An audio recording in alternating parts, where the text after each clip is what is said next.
Defender 2222's Crisis of Infinite Twilights. Chapter 15. Are there whales on the moon?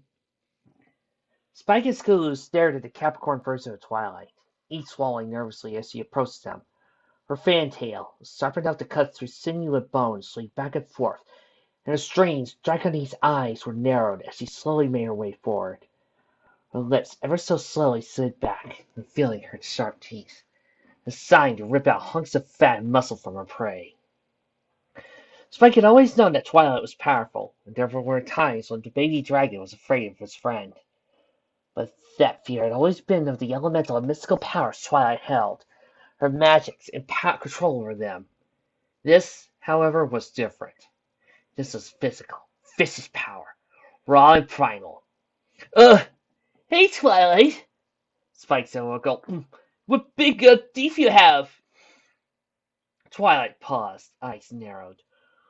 Are you trying to get me to say the better to eat you with, my dear? Because that is lame, even by your standards. Wait, Scootaloo said, watching the Capricorn Twilight carefully. You know him? Of course I do, Scootaloo, Twilight said, rolling her eyes. All appearances of danger and death wiped away. Has anyone got metal? No, they haven't, Kyle said, looking down to the arena. There is much you do not know, my dear. More title! Twilight said happily, running over to the sea god and nuzzling him.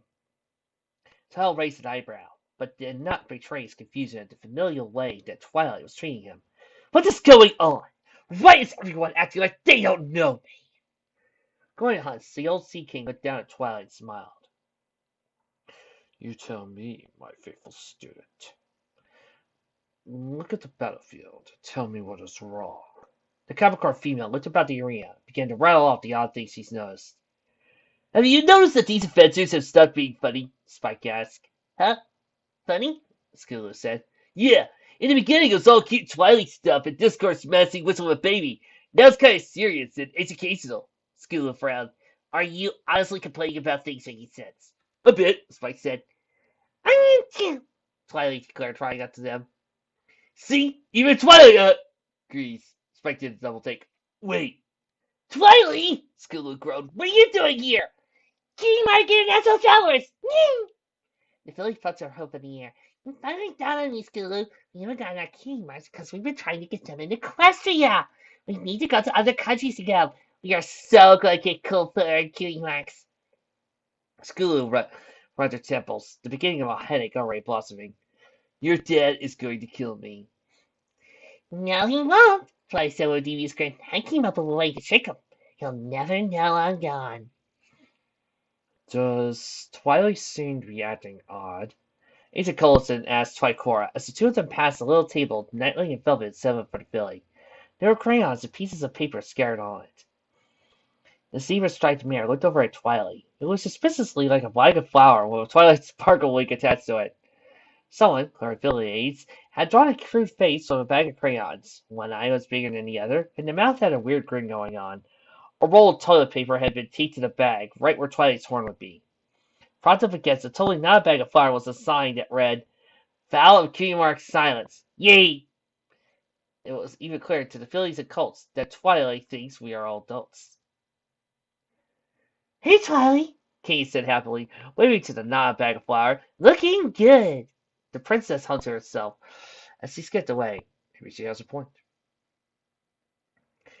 How did you even get here? Spike asked in confusion. I am in a saddlebag, Twilight wrinkled nose in stress. Then I got back in. The princess put baby me dirty diapers in there. No, no, no, no, Baby Twilight complained. Right on Luna's head as the princess walked over to them. She said yours don't smell like roses either, Luna said with a dismissive sniff. Scootaloo, Spike, I went away with you. I thought for a moment my sister had banished you to the moon. Princesses don't do that.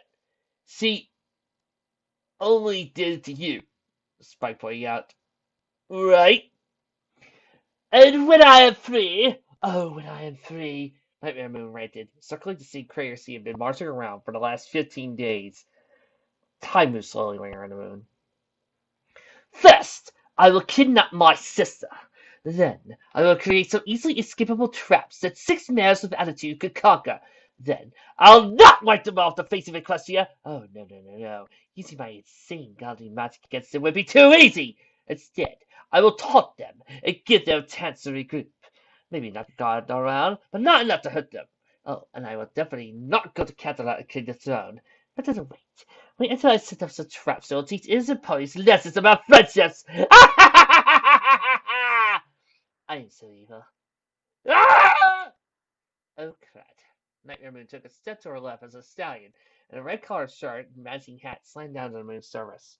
The dark alicorn tried over the stallion and poked him. So, what did you do? The stallion groaned, glancing up at the evil alicorn, but the stallion was already screamed, so no use panicking. I asked Princess Celestia if she wanted some coffee to go with all the sugar she was pouring into her mug. Ah! We get that about once a week. She pointed to a far-off Reds. Over here, I built an apartment complex, and there should be a few empty rooms. Just ignore the repulsor. We all do. Vic, you want me to do a Rhea Repulsor impression?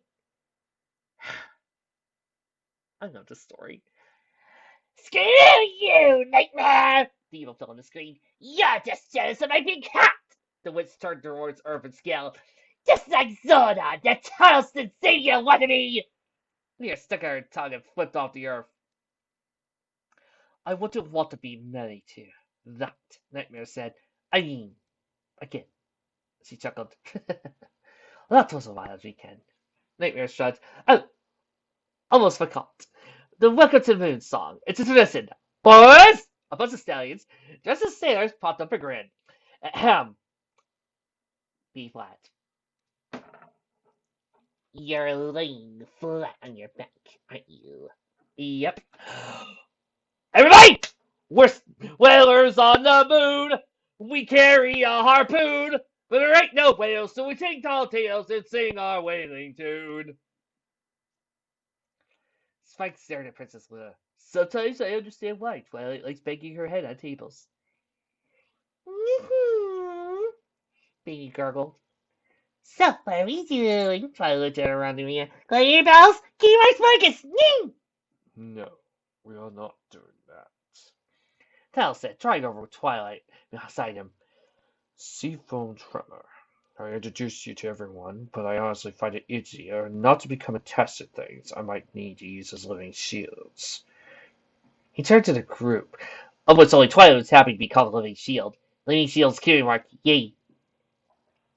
Apparently her world saw me never turn to stone, and thus she became my student instead of Celestia's. No offense, Lord Tyler, but I cannot simply imagine being Miss Prissy's student.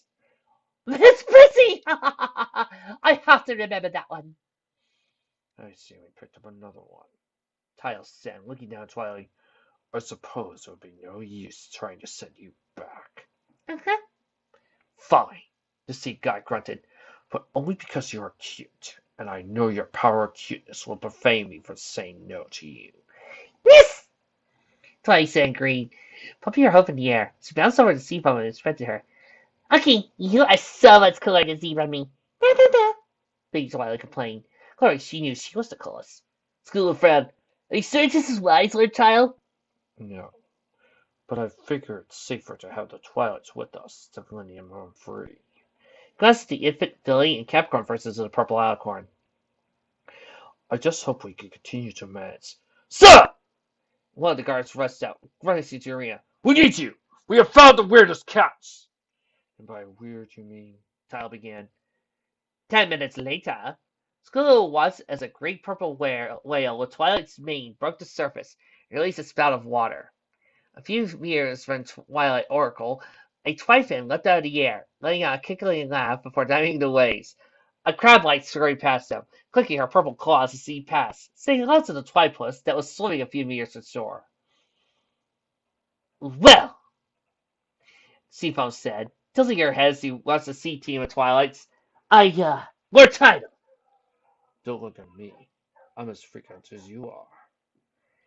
Actually, I'm scared, and I'm hungry. I think I want to eat myself. Spike opened his mouth to say something, only to shut it when he received a stern look from Luna. The god of the sea tugged at his beard as a great purple shark broke the waves and flashed him a toothy grin. Hello. Twilight said heavily. I'm hoping you can help me. I was with my friends Flippershy, Kelpjack, Pruny Pie, Rainbow Carp, and Slimity, but now I completely lost them.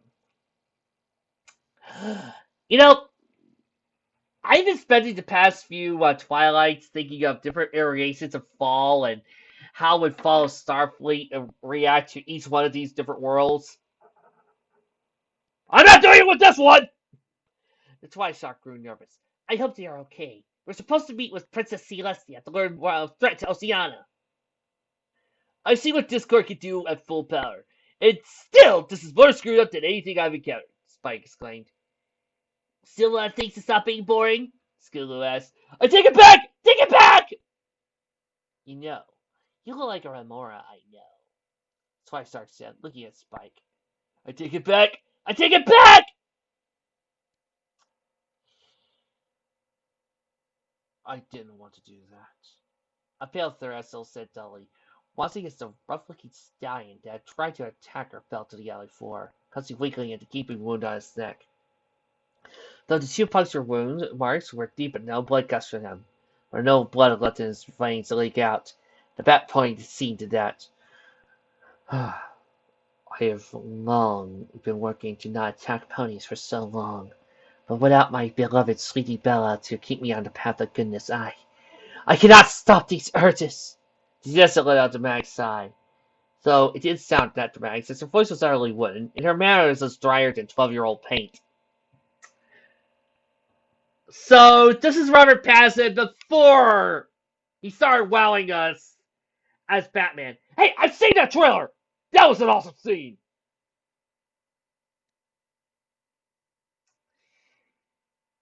You want to see your Sweetie Bella, my dear? A dark alicorn whispered. Emerging from the shadows, the bay-winged alicorn flipped around and stared at her doppelganger. Now, don't be shy. We are, in a way, sisters. What is your name? Twilight said, subconsciously licking her fangs. Well, I am Nightfall Eclipse, and I am putting together a group. Will it help me find my young filly lover? Twilight said, even though I just met her. I know she is the love of my life, and I must stalk her and make her give up her entire life so she can be with me. Nightfall frowned and muttered under her breath, I'm evil, and you still keep me the F out. Next up, Trotio Rose. Well, Spike said dryly as he looked over the stitch railing. That's Podpan, huh? You know, this is probably the only fic that never uses the term napalm. All the other fics I've seen that wanted to go with Japanese terms for the Japan version of pony always uses napalm. But this is the only one that does Podpan. I went with napalm because it sounded easier to say. Before him lay the great city of Trotio, the most famous metropolis in all of Podpan. Great skyscrapers lived up to their names, bursting through the clouds and scratching Luna's sky above. There weren't only buildings, however. There were also many different shops and booths, advertising all different sorts of wares. Lights of many different colors strung out along those buildings, making it look as if heartwarming tree had exploded in the middle of downtown. Billboards were planted on nearly every rooftop, featuring animated little cartoon figures, happily waving and blowing petty kisses, winking at those that wandered below them. All sorts of music, from pop rock to alt, and even classic electric, compelled with the bells and whistles, were going off in many different gaming powers to fill the city. Apparently, the word subtle doesn't exist in this country. Tile grumped, looking about the blinking lights and bright colors and annoyance. It looks like an orgy of glowing jellyfish. And how would you know about jellyfish orgies, father? Luna asked with a playful smirk. It's like Rainbow Dash's ultimate fantasy, Spike commented. This is so cool, Skulu squeaked, bouncing up and down delight. We had to do some shopping. He paused, didn't really stay after we do our job here, of course. Look at all the pretty lights. Twilight murmured, clearly in a daze. Tile rolled his eyes and plucked the little one up, setting her between his horns. Twilight wrapped her forelegs around him like she was driving him, dumping on her face. King Mark Light Watcher! She said dreamily. And we lost her, Spike muttered. Luna tilted her head in consideration. This used to all be Terry Alton's. Tyler nodded. Yes, it is a pity that the natural world spin. The moon gods come off. I wasn't complaining! She grinned as he leaped off the boat. Lady Twilight, still firmly selling the princess's saddlebag baby carrier, giggled, clapped her hose at the move. I hate Terrys! Look! A unicorn male screamed from across the street, pointing at Princess Luna. Nightmare Moon! Nightmare Moon! Luna's smile instantly dropped when she saw the mob of ponies rushing towards her. Please, I am not. Please, do us the honor of providing an autograph, most dangerous Nightmare Moon. Unicorn's friends quickly joined her in bouncing up and down, presenting the princess with notebooks. Okay. Luna said in confusion, levitating a pen over, quickly signing the books. Unicorns began to giggle in delight, asking the princess a million questions about her life, her likes and dislikes, favorite color, and so on and so forth. So, They celebrate evil here, Tyler said with a raised eyebrow. I'm not sure how I feel about that. You should feel nervous about that, Spike exclaimed. You misunderstand us, most honorable goldfish. One of the giggling unicorns said, We do not honor Nightmare Moon because he was evil. We are delighted because of her intricate backstory and the passionate fiery competition she has with Onesa and Celestia-sama. It makes for so much entertainment. Okay, I'm pretty sure you made up at least 5 of those words, Skulu complained. Luna grinned in delight. I rather like it here. Nice to be appreciated. May I help you? One of the unicorns asked her. Luna considered this. No, better not. Don't want to hurt the baby. Ah, the baby tried to say confusedly.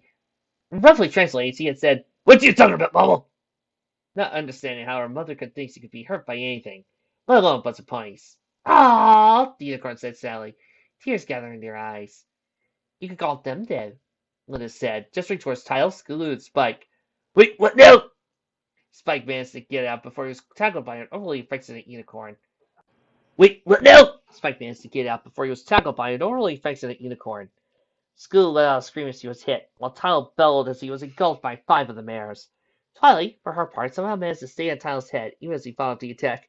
Ow! Spike screamed. My leg isn't supposed to bend that way! Hey, why are my legs doing that? Skulu said, struggling to let the unicorn go. Urge to kill. Rising! Tyler snarled as he fought to free himself from the nuzzling mares. Denied! A voice called out moments before the unicorn mares were gently pulled off the struggling threesome by a burst of magic. Tyler rose to his hooves, looking about with narrowed eyes, seeking out any further attacks. Meanwhile, Skulu and Spike were groaning, checking themselves for bruises. I can't leave you alone for a second, can I? Shining armor. Tyler grunted, giving the retreated unicorns one final glare, though all that did was cause the happy mares to swoon in delight, claiming he looked so busy when he did that. What the bloody hell are you wearing? The stallion sighed, looking over his costume. Kane's his idea. You know how she loves to play dress up, he muttered. Shiny was wearing a set of red robes, which wouldn't have been that odd in Ponpan. It was the accessories that really raised some eyebrows. A katana on his side, a string of prayer beads around his neck, and the plastic donkey ears that tugged at the top of his mane. My, there are a lot of many awesome references in my life lately. I figured we should look the part, Kane said happily, trotting over to him. If Shiny looked strange, the Kane's looked utterly outlandish. Her mane was sticking up and had a ton of gel in it to allow her to make several spikes. She wore a black shirt and blue pants, but her messy blue coat was tied around her neck to look like a cape. Just as Shiny had some prayer beads, so did Kane's wear some jewelry. An upside-down pyramid on her gold chain. I challenge you to a children's card game, the princess declared. Blue Eyes White Husband, attack the angry Capricorn! Yes, please attack me. Tyler said dryly. Why are you even here? Luna asked. Shiny rolled his eyes. Case has been doing research on this place after you left, and came to the conclusion that this was literally heaven on earth. The love gods began to tick off her argument points. Ponies walk around wearing costumes. Tackle hugs are a standard greeting, and sexuality isn't just around, but considered the norm. She has us there, Spike admitted. Cadence hugged herself in glee. I'm finally home! Well, since you're here, you might as well help us, Scooter said, looking around the dock they were still standing on. We haven't even gotten to Main Street yet. It's crowded and crazy. This Twilight outset, it could be anywhere, so you need to be diligent and... There she is! Cadence exclaimed. Sweetie, that's a street lamp. Sonny said. Oh, okay. That's her! Cadence said, pointing to a purple unicorn mare. It was dressed in a schoolboy uniform. Sorry, I always get my Twilights mixed up. You wouldn't believe how many times I came back from the park with a little street lamp while Twilight had to walk up ways for ponies. Most horrible, haha! Twilight counted out, hurrying over to the group. School was surprised, other than having a thick Pompon accent. And the school filly outfit, this Twilight looked inside just like their Twilight. Purple Fair quickly bowed, an utterly politeness in her accents. I am most happy to find you here. I'm quite confused. I hope you can make much sense of what is happening. Ha ha, Shining asked. Podpan for mother, Cadence whispered. Ah! Ba- Baby Twilight exclaimed, squirming in her attempt to spin around her carrier. Only managing to do so, she hugs Luna. Bah! She waved her forelegs at Luna, and continued to angrily babble at the newest Twilight, letting the upstart know that Luna was her stand-in mama. She glanced over at Twilight to make sure that she was planning to take Luna either, but finding the filly was still sewn out, she nodded to herself. Oh, is Akachan me? The new Twilight said with glee, running up to baby Twilight. She's so kawaii! Scootaloo rubbed her forehead. I hate foreign slang, she complained. Twilight, we need to explain some things to you. Shiny said, only for the new Twilight to guess his sock. Noble Armor-sama? She began to trot around with the bemused stallion. You look so different. Why do you dress so? Case's idea. Listen, we need to explain some things to you. And so Shiny Armor, with some help from Scootaloo, laid out for this new Twilight everything they knew. They had to take it slow due to this Twilight's limited grasp of whatever language she was attempting to speak.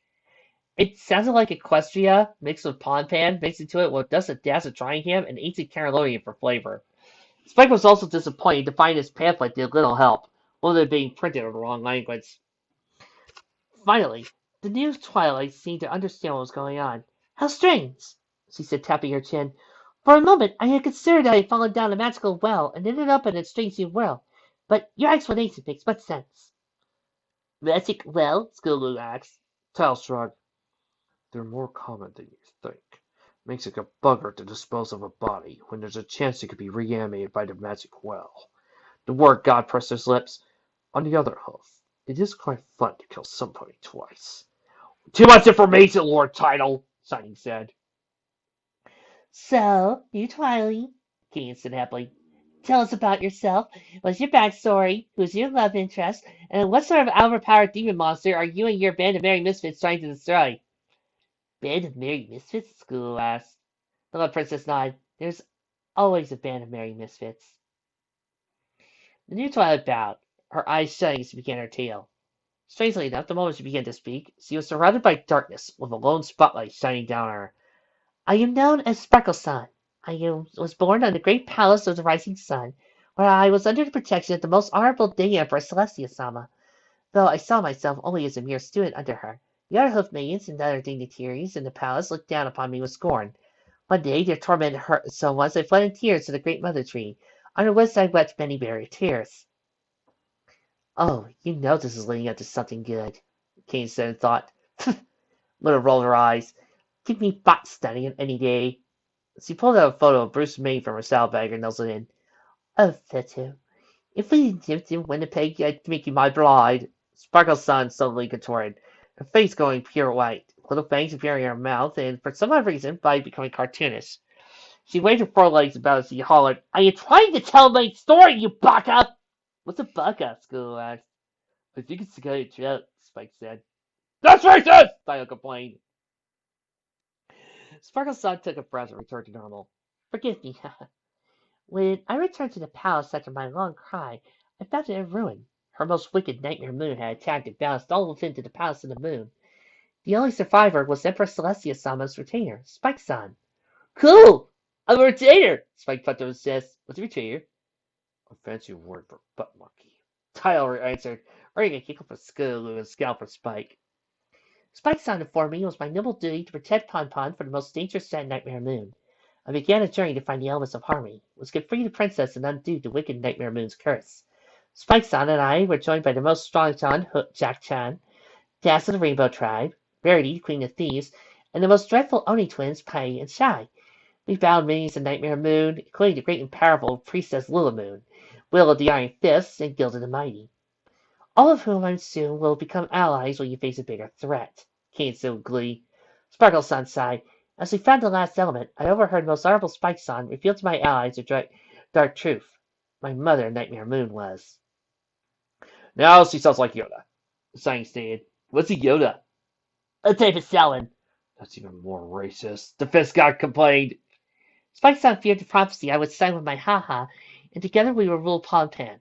But my heart was pure, and I redeemed Nightmare Moon with my magic and saved the lands. Sparkle-san smiled, only frowned a few moments later. So I learned that Nightmare Moon was a mere servant of the great Tracer Discord, who, in order to kill us all... Please say martial arts tournament. Keynes whispered, eyes closed and host crossed. Please say martial arts tournament.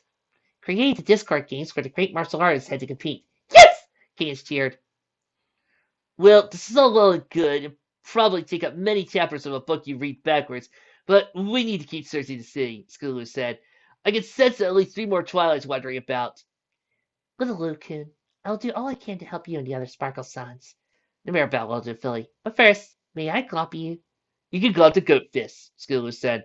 You little ah! Tal fell to the ground, his forelegs waving as he tried to peel Sparkle's son off of him.